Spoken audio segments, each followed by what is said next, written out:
Shalom, amados e amadas, bom dia, ou pode ser boa tarde, ou pode ser boa noite, ou pode ser boa madrugada, que vai dar bom dia do mesmo jeito, né? Dependendo do horário que você estiver me assistindo. De antemão, eu quero lhe pedir, dê um like, nos ajude aí no crescimento do nosso canal, que tem o objetivo de estar divulgando, semeando a palavra de Deus, né? Afinal de contas, qual é a missão da igreja aqui na Terra? A igreja não está aqui na Terra para fazer turismo.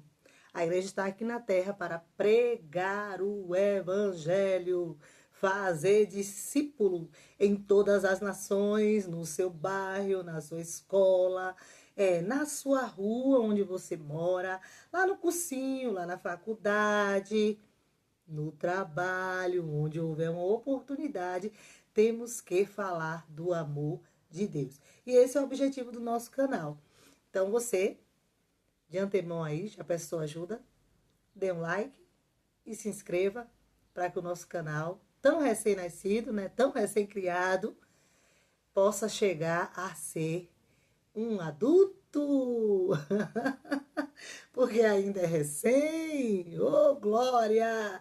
E estamos aqui para aprendermos, estudarmos mais uma lição, a lição número 2, Igreja de Jerusalém, um modelo a ser seguido.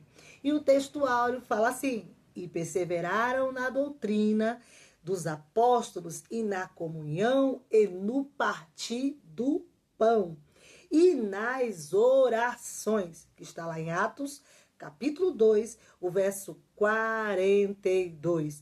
E a verdade prática nos diz da seguinte forma: a igreja de Jerusalém, como igreja mãe, tornou-se exemplo para as demais, um modelo a ser seguido por todas as igrejas verdadeiramente bíblicas, né?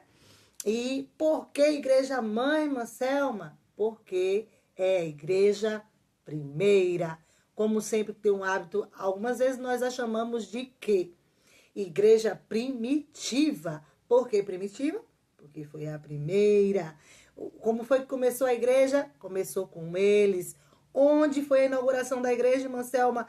No cenáculo. Eles estavam pelo período no período da festa de Pentecoste, como aprendemos na lição anterior, e eles não estavam apenas reunidos, mas eles estavam unidos, né? Eles estavam em oração, eles estavam unidos no partir do pão, eles tinham aquele hábito de viver em amor. A Bíblia diz que tudo era compartilhado entre eles, né?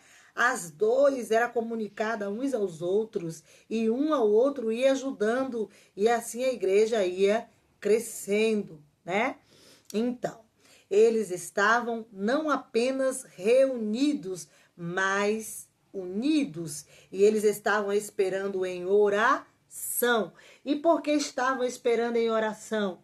Porque a promessa tinha sido feita pelo Deus Filho, Jesus Cristo. Quando estava aqui no seu ministério terreno, ele falou assim, ó: eis que está chegando a hora.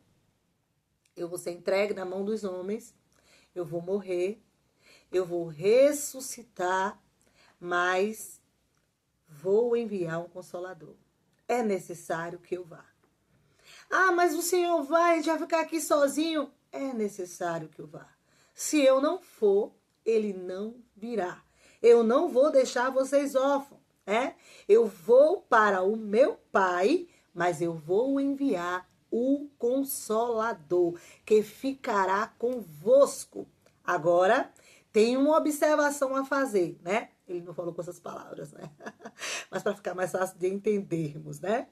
Ele falou assim, olha, vocês vão ficar em Jerusalém. A igreja de Jerusalém. Vocês vão ficar em Jerusalém. Por quê, mestre? Rabone, Rabi, por que temos que ficar em Jerusalém? Porque vocês precisam esperar até que do alto sejais revestidos. Revestidos para quê? para ir fazer discípulos em todas as nações. Mas era preciso esperar. E a igreja esperou a promessa que foi feita. Mas ficaram, de qualquer forma, fazendo turismo lá em Jerusalém? Não. Eles ficaram orando. Eles ficaram reunidos. Eles estavam unidos. Eles estavam em comunhão. O partir do pão significa que eles estavam em comunhão.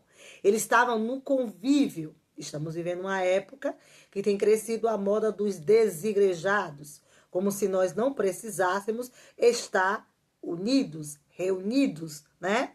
Compartilhando uns com os outros o que o Senhor tem feito, o que o Senhor fará, o quão poderoso Ele é e que Ele prometeu, e essa promessa é para nós também, né? É para todos aqueles que creem, é para todos aqueles quanto o Senhor chamar, ou seja, todos quanto o Senhor salvar.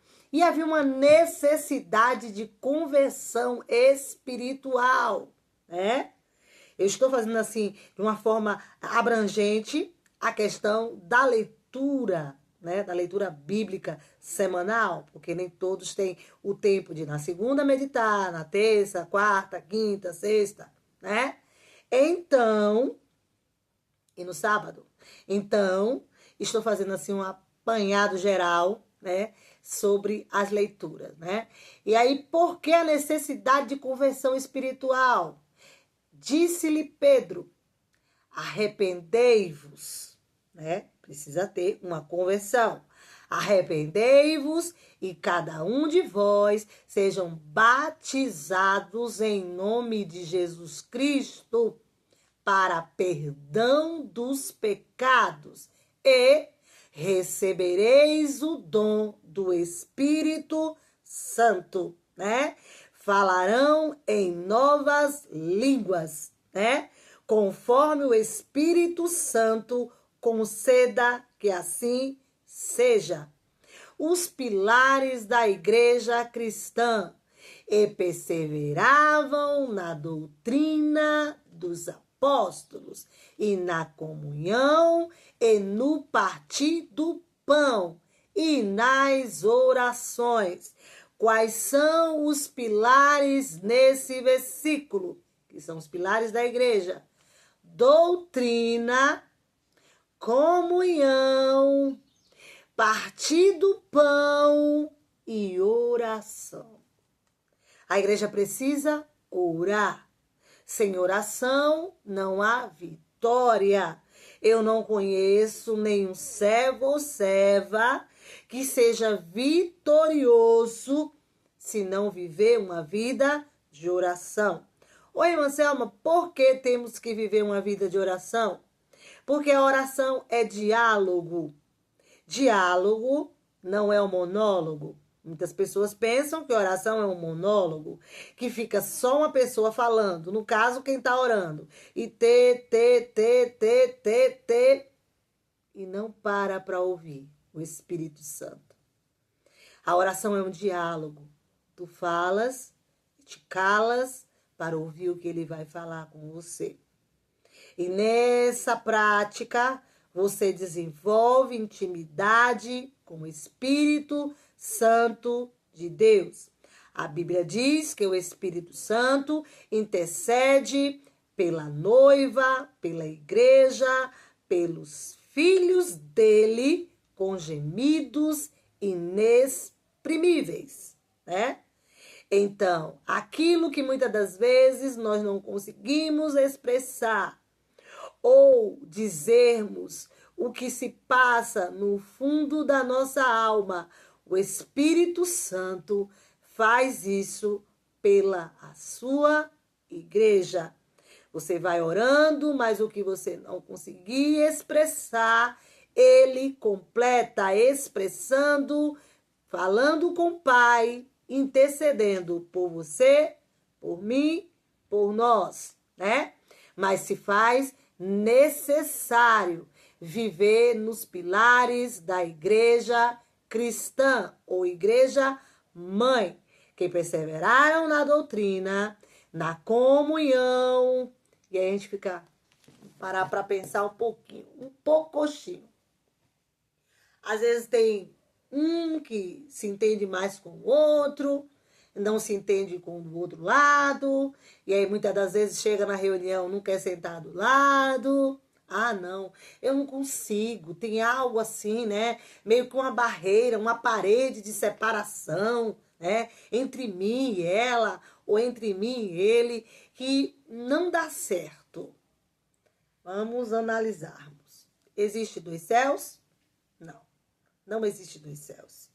O céu que eu pretendo ir é o mesmo que o meu irmão, a minha irmã, está pretendendo também morar. Então, se eu não suporto meu irmão que está aqui, algumas horas sim, outras horas não, porque nem sempre ele está comigo, se for da família, né? Aí, se for irmão de sangue, dependendo da idade, que ainda não casou, não construiu suas próprias vidas, então tem que conviver bem mais de perto. Mas há casos de irmão na fé, de comunidade cristã, que a gente vê 1 horinha, 2 horas, e muitas das vezes não temos paciência de lidar com ele, estar com ele, ter comunhão com ele. A Bíblia diz que para demonstrar amor tem que saber ter paciência e conviver, né? E a Bíblia diz, mas se você não ama o teu irmão a quem vês, como pode amar a Deus e você não vê? Eis a perguntinha, né? Então é preciso termos comunhão, paciência, para convivermos uns com os outros e suportarmos a fraqueza um do outro. Porque a Bíblia diz, os mais fortes suporta os mais fracos. Se você não está conseguindo suportá-lo, então você é o quê? É o mais fraco, né? Você com certeza será o mais fraco. Porque o mais forte suporta a fraqueza do outro. Se eu não estou conseguindo suportar as fraquezas do meu irmão, então eu não sou a mais forte. Eu sou a mais fraca.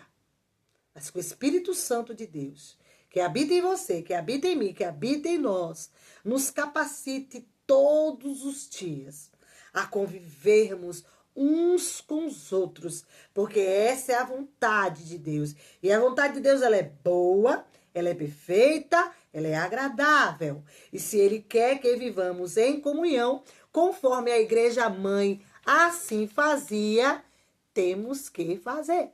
Temos que fazer. Porque a vontade dele é boa, como eu falei, é perfeita.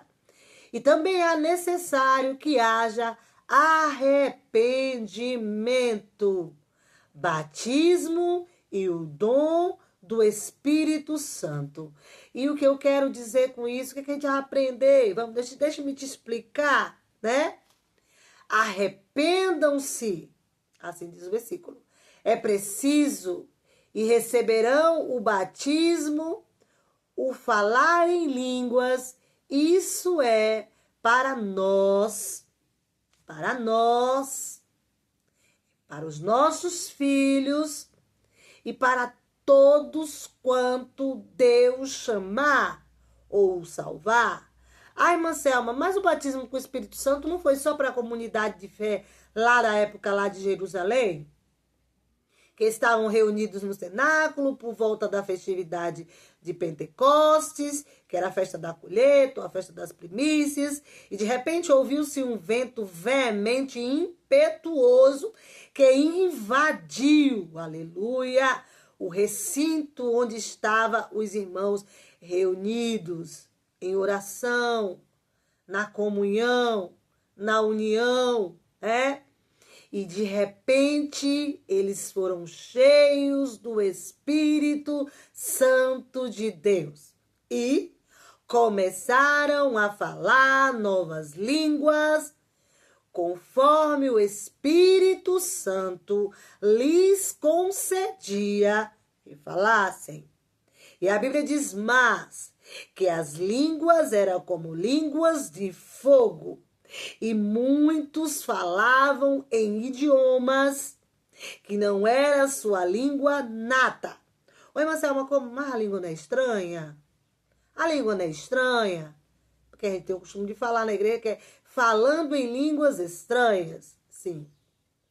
Línguas estranhas porque não é línguas de homens. Mas a Bíblia diz que a experiência da inauguração da igreja, porque foi a inauguração da igreja ali em Pentecostes. A experiência foi tão profunda, mas tão profunda, que eles falavam em idiomas de outras nações. E as pessoas das nações que estavam ali presentes entendiam claramente que se tratava de outro idioma que não era o hebraico, ou quem sabe o aramaico.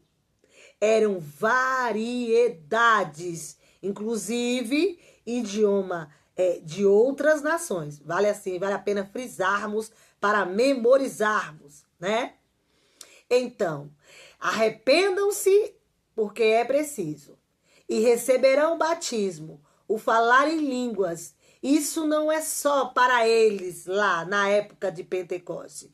Isso é para mim, isso é para você, isso é para nossos filhos e para todos quanto o Senhor ainda vier a chamar ou salvá-los, né? E a atualidade da promessa, irmã Selma? A atualidade da promessa, ela é uma promessa que também diz respeito à nossa época. Não foi só naquela época, é a nossa época também, nossos dias. Tanto que a igreja fala em línguas, né? E muitas das vezes em outros idiomas de outras nações. Mas são idiomas que muitas das vezes o vaso que é usado nem sabe falar, né? Como eu relatei no outro vídeo da lição passada, de um testemunho que eu vi o irmão entregando uma mensagem para um outro irmão na igreja que eu estava presente, em inglês. Primeiro ele ficou um bom tempo falando inglês e eu murmurei, pensei comigo, meu Deus, falando inglês, sendo que praticamente é capaz de ninguém saber aqui, ou se um ou outro souber. Mas a maioria não sabe. Eu, por exemplo, sei reconhecer o inglês pela audição, mas não sei falar tudo. Só sei falar o básico que eu aprendi na escola. Não na escola de inglês, o CCAA, né? Não. Na escola fundamental, né? Educação básica. Então, essa evidência de falar em línguas não foi só para a igreja primitiva, mas para a igreja atual. É promessa para todos quanto crê, né?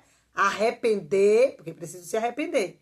Reconhecer que Jesus Cristo é Senhor, que ele veio, que ele morreu, que ele ressuscitou e ele foi para o Pai e vai voltar para levar a sua noiva para onde ele está ou ele estiver, estejamos nós também. Então, quando lhe perguntar, e essa promessa é atual ou isso foi só para os antepassados?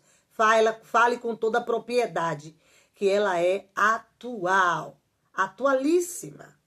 Foi para os irmãos da igreja primitiva, da igreja mãe, e também para nossos dias.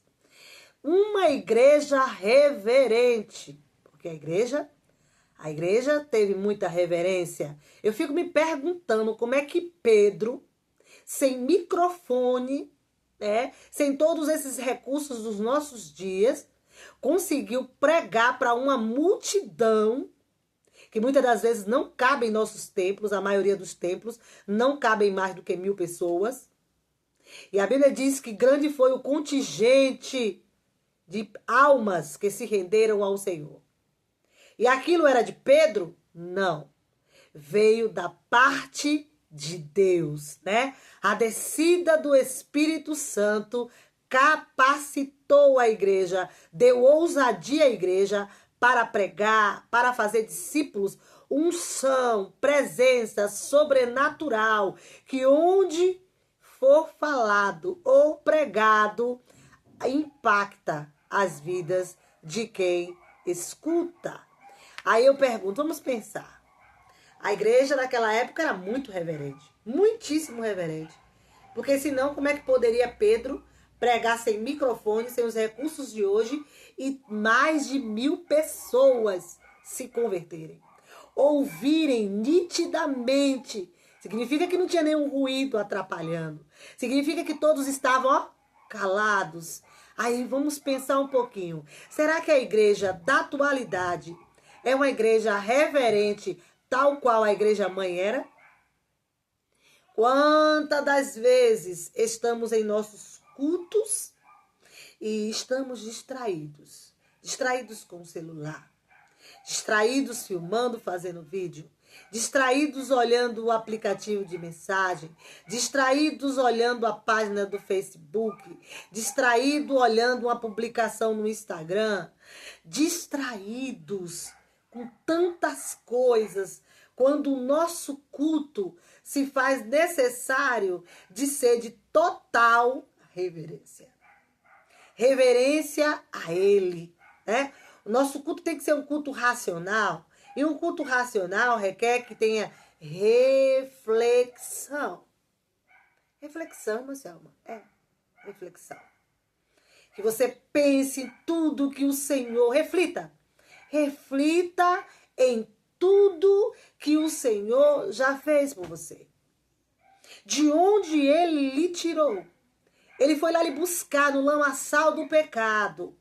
E lhe trouxe, lhe resgatou com mão forte, com mão poderosa. Deu um banho da sua misericórdia, te santificou, trouxe para a sua presença. Então, merecemos, ou melhor, devemos prestar um culto com total reverência ao nosso Deus ou não? O culto não se trata de mim, não se trata do pregador, melhor dizendo. Não se trata do pregador ou de quem está organizando o culto. O culto tem que começar em mim. Quando eu começo a me arrumar, fazer os preparativos, tomar o banho, me arrumar, calçar o sapato, pentear os cabelos, eu já estou, pensando no culto que eu vou prestar a Deus. Eu começo a refletir o quanto Ele é poderoso. O quanto Ele é digno de toda honra, de toda glória, de toda exaltação, de toda minha atenção e reverência. Então eu não posso profanar esse culto. Não posso profanar esse culto. O irmão está lá pregando, está lá entregando a palavra de Deus, né? O sermão que ele estudou, que o Espírito Santo, além de ele ter estudado, feito as anotações, né? Todo aquele esboço, tem também a parte que o próprio Espírito Santo entrega na hora. Porque quantas das vezes nós fazemos o esboço? Olha, eu vou iniciar assim, o desenvolvimento vai ser assim e eu vou concluir assim. E quando chega lá, a gente não cumpriu aquele esboço na íntegra. Porque o Espírito Santo, ele viu a necessidade da igreja no momento e resolveu acrescentar, né? Então a revelação é imediata, é ali na hora. E aí tem muitas das vezes de nós, muitos de nós da comunidade de fé. Eu digo nós porque eu faço parte da comunidade, eu não posso falar só que os erros estão nas pessoas, né? A minha mãe costumava dizer que quando a gente aponta um dedo para alguém, tem 3 apontados para nós. Então a gente tem que ter muito cuidado e tá só apontando. Então eu me incluo. Quantas das vezes nós chegamos no culto e aí dizemos, o culto hoje não foi bom. Eu não senti a presença de Deus. Será que você fez a tua parte para sentir a presença de Deus? Será? Será que você fez a sua parte? Será que você glorificou, adorou? Ou tu ficaste só louvando de lábios? Eu sou uma pessoa que eu tenho a mania de ficar, a maior parte do tempo eu estou de olhos fechados durante o culto. Certa feita, uma colega minha brincou comigo, dizendo que eu faço tudo de olho fechado. E eu respondi para ela em tom de brincadeira, eu não faço tudo de olhos fechados, porque eu preciso enxergar, né? Mas quando eu estou na casa de Deus, eu não preciso estar de olhos abertos para estar me distraindo com o irmão da direita, ou com o irmão que levantou, o irmão que foi no banheiro, o irmão que foi beber água. Não. Eu preciso é focar no céu. Ali eu fecho os meus olhos e eu começo. Eu só quero adorar, por isso estou aqui.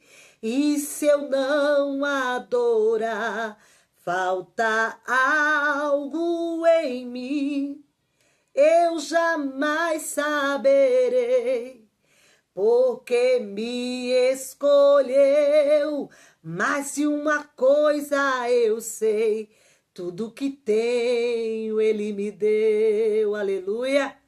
Então, eu começo a adorar, eu começo a me desligar do boleto que eu tenho para pagar, eu começo a me desligar das lutas do dia a dia, das coisas que eu tenho para resolver, e eu começo a pensar no céu, a lembrar de quem era eu e do que sou hoje, como a misericórdia do Senhor me alcançou, e eu começo a glorificar, eu começo a chorar, eu começo a falar em línguas, e o culto é maravilhoso.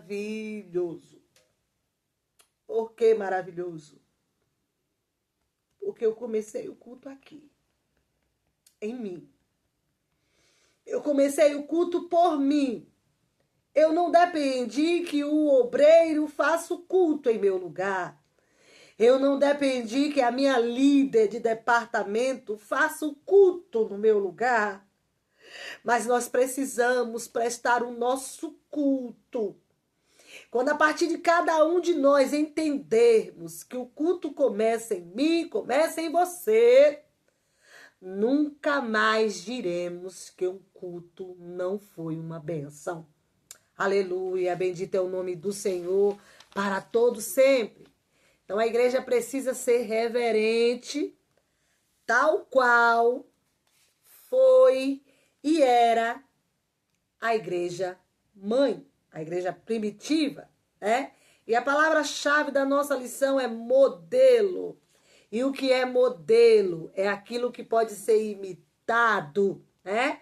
O apóstolo Paulo, um dia ele falou: seja meus imitadores, assim como eu sou de quem? Da irmã Joana? Do irmão Pedro? Assim como eu imito a ele, a Cristo, o grandão, o grande modelo. Mas nesta lição, nós iremos estudar que é preciso seguir o modelo da igreja primitiva. Mas a igreja primitiva ou a igreja mãe não tinha defeitos? Não tinha problemas? Tinha. Problemas difíceis de ser resolvido. Mas com tudo isso, ela não deixa de ser um espelho. Espelho é para nós nos olharmos nele e refletir a imagem. Imitarmos. Vale a pena ler, vale a pena estudarmos sobre a igreja primitiva e imitá-la, porque ela fazia da melhor maneira. E nós, nos dias atuais, nos afastamos muito, muito, muito das práticas da igreja primitiva. Oração, comunhão, partir do pão, porque são atitudes que nos fará crescer na presença de Deus. Vamos adentrarmos na nosso texto da lição. Às vezes eu não gosto de ler, não. Eu gosto de fazer o resumão direto. Mas tem pessoas que sentem a necessidade da leitura e a gente vai lendo. Não lemos todas, porque não dá tempo. Mas lemos uma boa parte. A igreja de Jerusalém já nasce forte, sendo de origem divina. Por que divina? Porque a igreja nasceu em Cristo. Cristo, a igreja é cristocêntrica, que quer dizer o quê? Cristo estar no centro. Essa é a vontade. Nós somos o quê? Como é o nome da nossa religião? Cristianismo. Por que cristianismo? Somos seguidores de Cristo, né? Então, a igreja que nasceu em Cristo, com Cristo no centro, inaugurada em Jerusalém, lá no Pentecoste, ela já nasceu forte. E ela é de origem divina, cheia do Espírito Santo, supervisionada pelos apóstolos, naquela época, que é a igreja de Jerusalém. Essa igreja é bem alicerçada. Isso fica claro no ministério da palavra, a quem os apóstolos se devotaram inteiramente, e ao exercício dos diversos dons que abundavam no seu meio. Mas por que tantos dons? Porque era uma igreja que estava constantemente vivendo em oração. A oração é a chave da vitória. A oração é a porta para a santificação. A oração nos leva a ler a palavra. A oração nos leva a jejuar, formando assim um combo. Que combo é esse? É um combo muito poderoso. É mais potente do que o biotônico Fontoura, que na minha infância minha mãe botava o biotônico lá em cima, que toda criança tinha que tomar biotônico com emulsão de Scott. Olha para aí. Mas, espiritualmente, sabemos que precisamos desse combo. Esse combo que é praticado pelo cristão. O cristão que vive isso é um crente vitorioso, poderoso em Deus, expulsa demônio, põe a mão no enfermo e o enfermo é curado. E também pode pôr a mão sobre a cabeça do defunto e profetizar a vida voltar para este corpo. Eu não estou falando de nada assim, inédito. Não. Pedro orou e Dorcas ressuscitou. Paulo orou e Eutico ressuscitou, né? E a Bíblia diz, o próprio Jesus fala assim, eis que vos dou poder para pisar serpentes e escorpiões. Eita glória! É muito poder. É muito poder. E ele nos dá poder, aleluia, para vencermos toda e qualquer adversidade, toda e qualquer situação. Me afastar aqui um pouquinho, porque o dia está um pouco nublado, mas agora está entrando um baita sol pela janela, né? E aí, para ver se diminui, né? Eu acredito que diminui um pouquinho o brilho, ficou mais nítido. Qualquer coisa eu dou uma recuada ainda mais, um pouquinho. Vou recuar, né? Pronto. Acredito que melhorou, né? Então, eis que vos dou poder para pisar serpentes e escorpiões. Esse poder vem do nada, sem pagarmos um preço no jejum, na oração. Não, não vem, é preciso orar. Certa feita, Jesus falou para os discípulos que a casta de demônio só saía com jejum e oração. Então, o próprio Jesus, em seu ministério terreno, ele deixou bem claro, de maneira relevante, porque sempre ele estava citando, né? Do quão é importante viver uma vida de oração. Muitas das vezes eu pergunto lá na classe, na igreja, Jesus orou. Jesus, ele foi orar. Aí eu pergunto, né, para incentivar os alunos a pensarem. Aí eu digo assim, você acha que Jesus, ele precisava orar? Se ele era o próprio Deus Filho na terra, encarnado, ele precisava orar? Aí eles ficam pensando, refletindo, precisava, não precisava, né? Aí eu digo, Jesus, ele não precisava orar. Ele orou para nos dar exemplo. Ele quer que façamos conforme ele fez, né? Tem uma canção da minha infância que diz assim, ó, amarmos como Jesus amou, perdoar como ele perdoou, não condenar, pois ele não condenou, mas ele provou o seu amor para conosco. Crente que ora, ele é amoroso. Crente que ora, ele é acolhedor. Ele chama as pessoas para perto. Muitas das vezes nós pecamos gravemente. Alguém aceita Jesus, vem para a nossa comunidade de fé, para a igreja, né? E muitas das vezes nós não abraçamos como deveríamos abraçar. Que o Espírito Santo, nesta manhã, ou nesta tarde, ou nesta noite, ou madrugada, nos ensine, nos capacite a sermos mais acolhedores, a abraçarmos mais, a não julgarmos. Uma das cartas de Paulo, me fale agora a memória qual foi o capítulo e o versículo, ele diz assim, porque ousa julgar o servo alheio, né? Então, o servo é dele, é ele quem julga. Nós temos que abraçar, amar não só de palavras, porque nós temos muitos teóricos e estamos precisando vivermos mais o amor.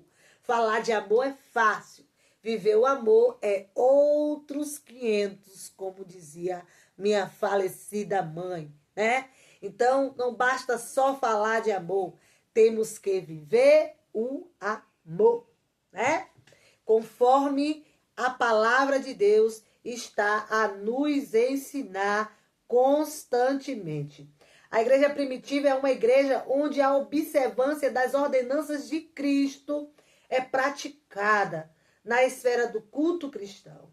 Assim, a igreja cristã primitiva exibe marcas que se tornaram um padrão para todas as igrejas, em todas as épocas e em todo o tempo, né? A igreja primitiva, as práticas da igreja primitiva é atemporal. Não foi só para os irmãos que estavam lá em Jerusalém, mas é para todos nós imitarmos, né? Assim como eu já falei, a Bíblia diz que o apóstolo Paulo, ele foi claro em dizer, me imite, porque eu imito a Cristo.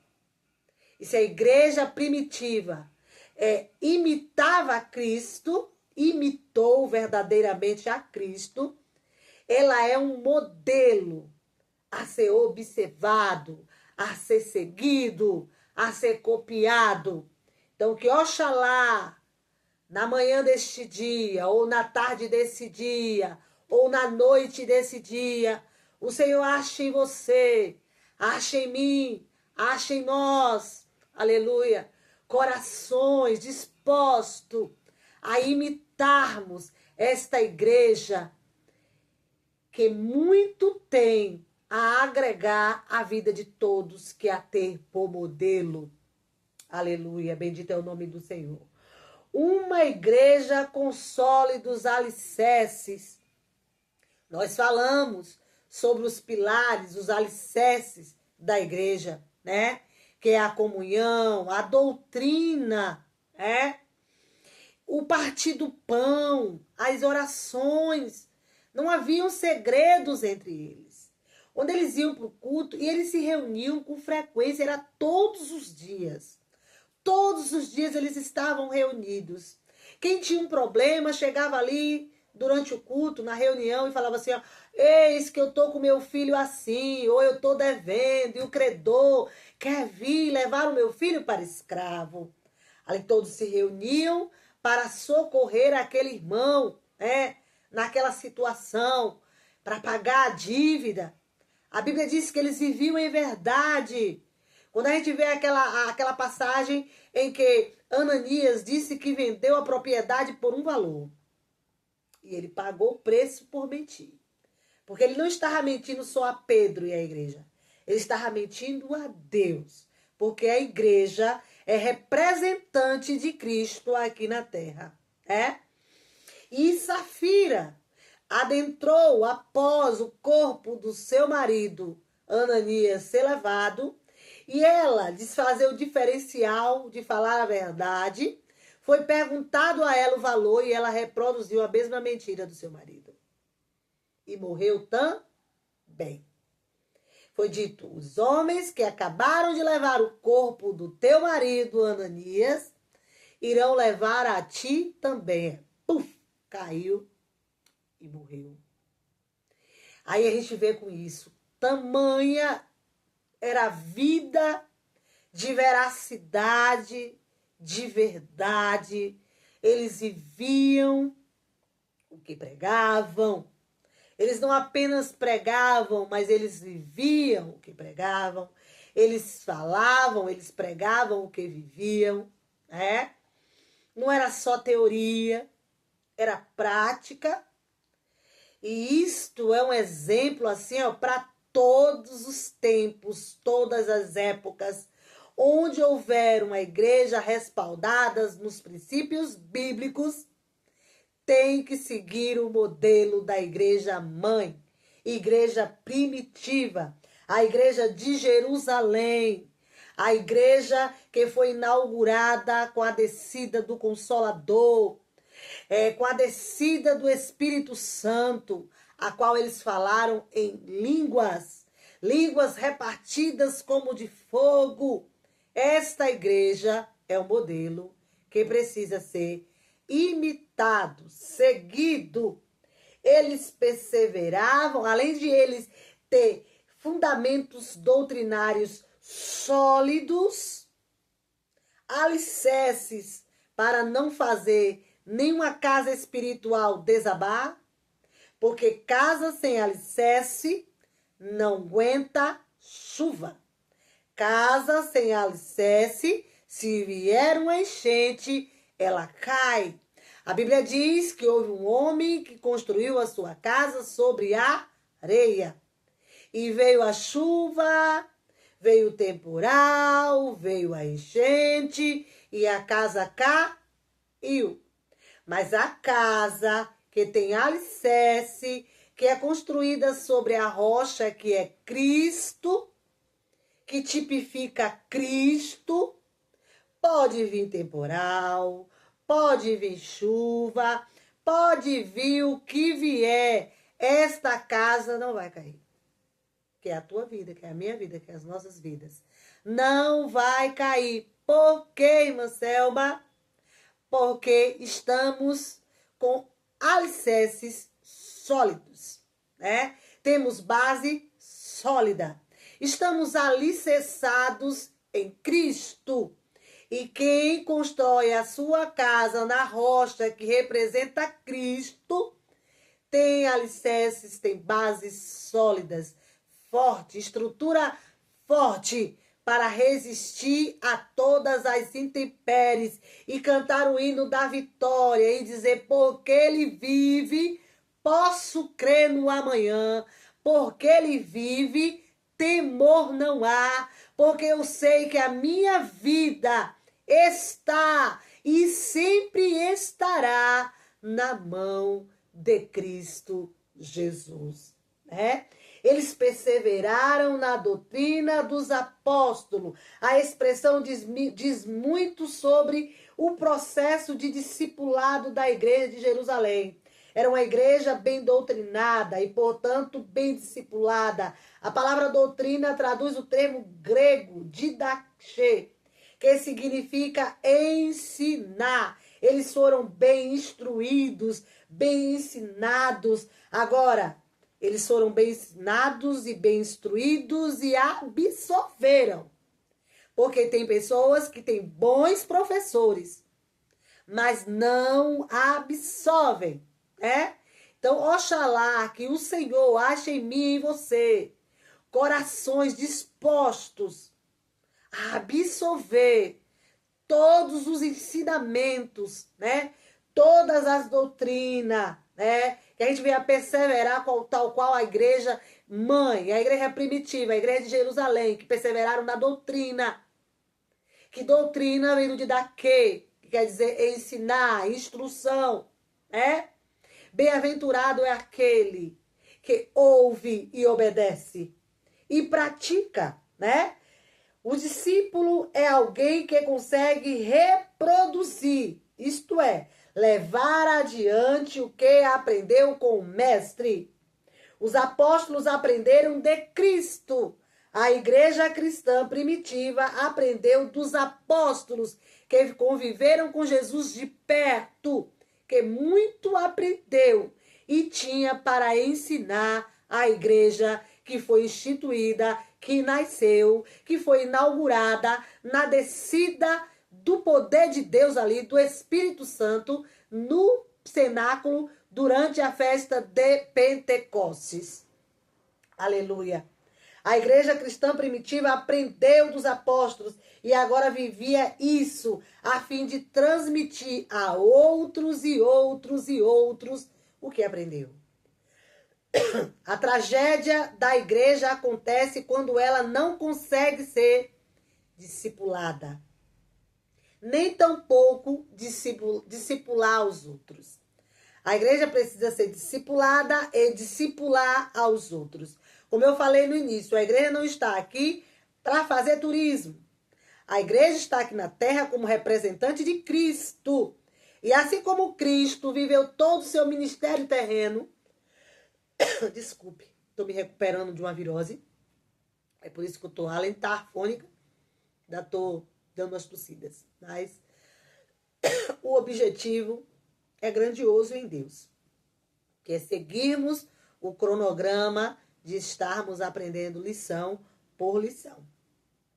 A igreja precisa aprender e ela precisa também passar adiante.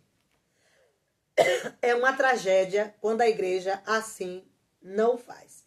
Uma igreja relacional e piedosa. A igreja de Jerusalém perseverava na comunhão. Amavam estar juntos.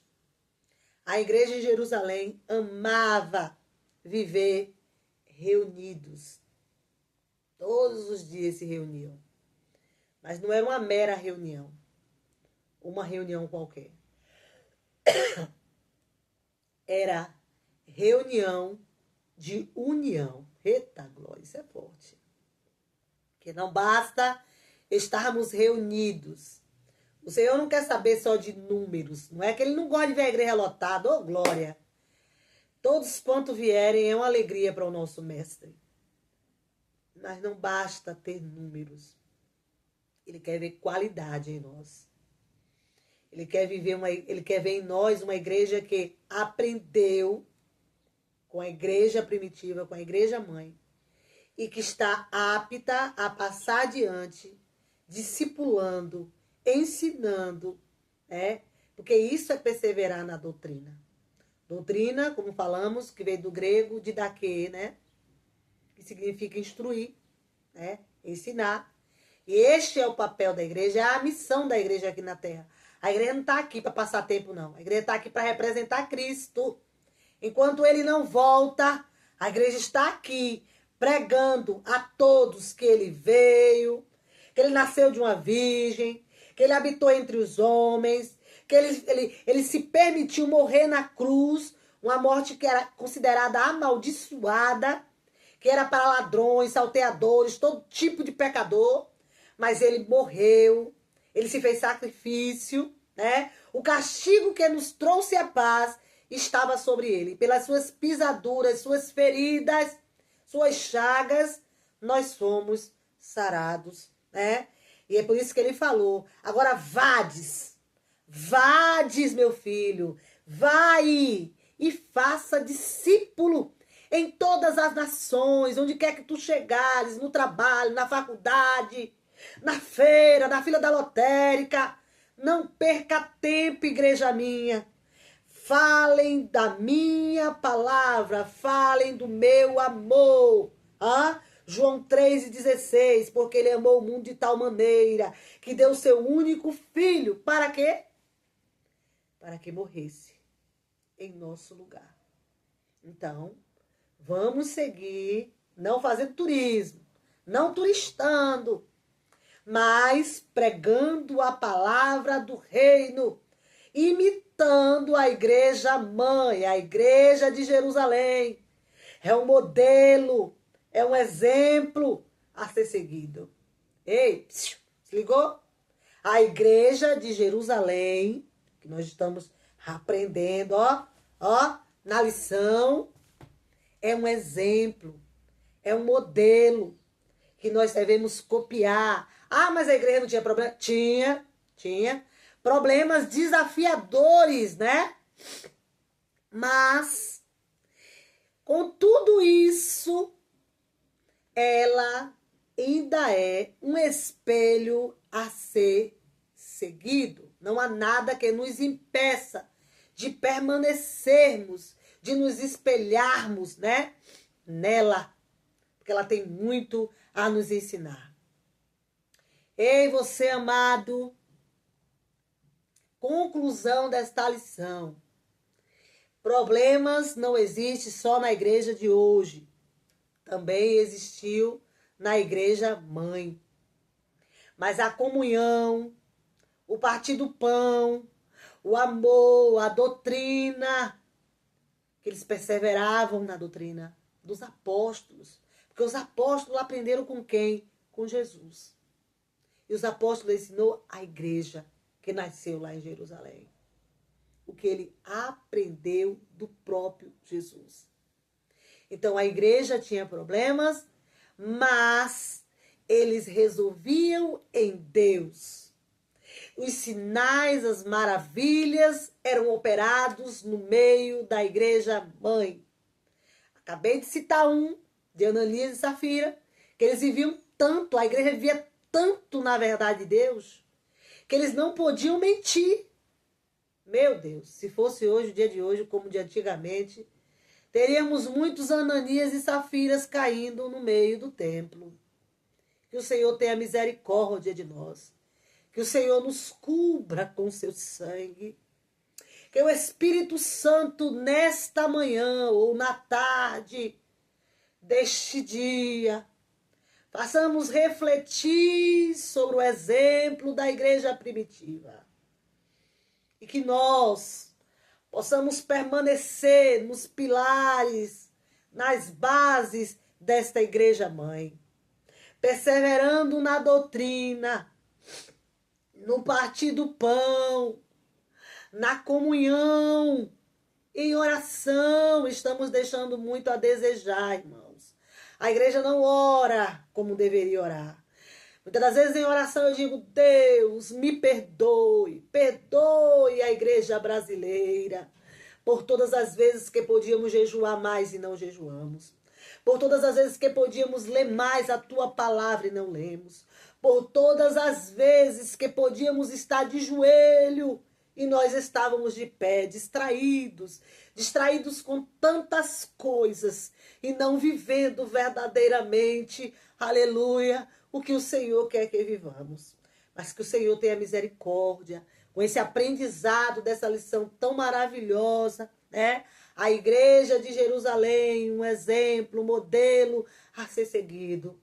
Que o Espírito Santo de Deus, que desceu lá no cenáculo, lá em Jerusalém, e grande foi o mover, o poder que aconteceu naquele dia, ele continua em nós, em nossas vidas.